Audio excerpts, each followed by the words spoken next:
Okay, everyone, welcome to Chapter 15. It's on soil resources. Starting off, just to define what soil is. What it is a relatively thin surface layer of the Earth's crust consisting of mineral and organic matter modified by natural actions of weather, wind, water, and organisms. So it's made of mineral matter, broken down rocks, organic matter, which is the leftovers of decomposed organic matter, so dead bodies, whether those be from plants or animals, it's irrelevant, air, and water. The three things that modify or change soil are weather, water, and organisms. How soil is formed? Soil is formed from something called parent material, and parent material essentially is really big rocks.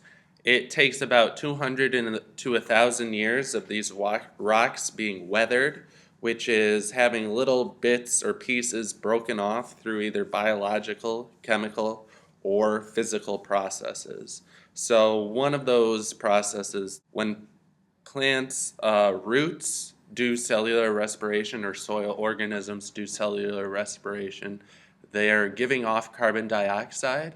That carbon dioxide reacts with water that's present in the soil to make carbonic acid. This acid then breaks down or forms little cracks within rocks that allow water and acid to further penetrate into those rocks, which then further the process of breaking down the rocks into what would become soil. The depth of soil varies. It can be a very thin film, so not very thick at all, just like a sprinkling of soil, to as thick as 10 feet in really old forests. Again, here's a graph of the composition of soil. What we can see is that 45% of all soil is made from mineral matter, about 5% is made from organic matter, 25% of all soil is made of water, and 25% of all soil is made from air. Some other components are humus. What humus is it's the leftovers of decomposition. So after the decomposition process is fully completed, what you are left with is humus. And humus is a very nutrient-rich organic material. This is an illustration of soil. So this would be an example of wet soil versus dry soil. What you can see right here are the soil particles. Those particles are surrounded by water, and then in the spaces in between the little bits, that's where the air exists. And here this is an illustration of dry soil. Dry soil is essentially the same, where what happens is water surrounds the actual mineral particles, and then air fits into the spaces in between those different soil particles.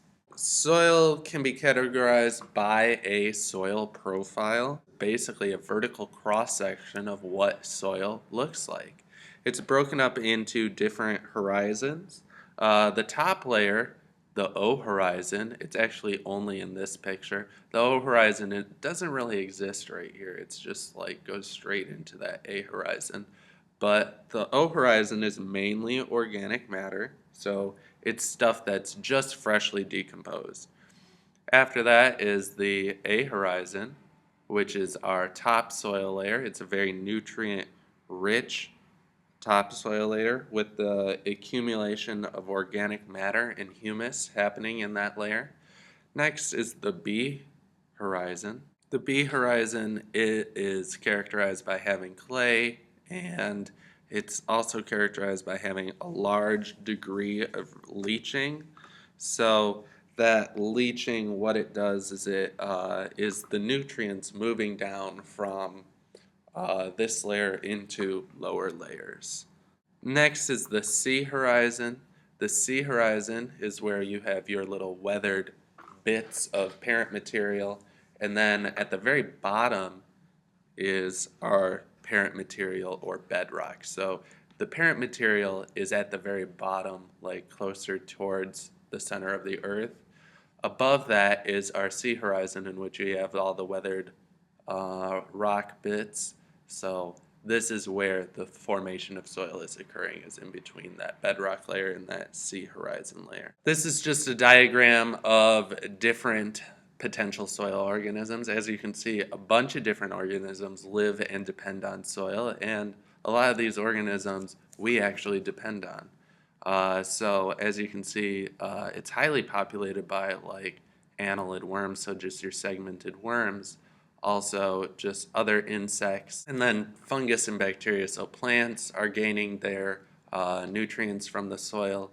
A lot of fungus and bacteria rely on the soil for their nutrients, as well as many organisms that just predominantly live within the soil. Here's an illustration of how nutrients are cycled through soil. What happens? Let's start with the tree. Say you have a tree and it dies. What happens is after it dies, that organic matter will then just be on the ground. It'll eventually decompose, and all the nutrients and minerals that were in that tree will then be broken down until it's will eventually turn into humus that will then be absorbed by plant roots, and once it's absorbed by the plant, it will be incorporated into the plant's body. After that, the plant then can either die like we started, or it can be ingested by animals, and then these animals, they obviously die and become organic matter on the top of the ground, just like the tree did. This is the same representation, just with a different slide. So organic matter in the soil, it decomposes and then adds to the minerals that are available to plants. Plants then absorb those minerals from the soil and they incorporate those into their bodies. After those elements are incorporated into their bodies, eventually they'll either die and rejoin up with organic matter in the soil, or those elements will go on to be incorporated into animals through animals ingesting the plants. And those animals will obviously eventually die and become organic matter themselves. So guys, that was section 1 for chapter 15 on soil. I hope you liked it.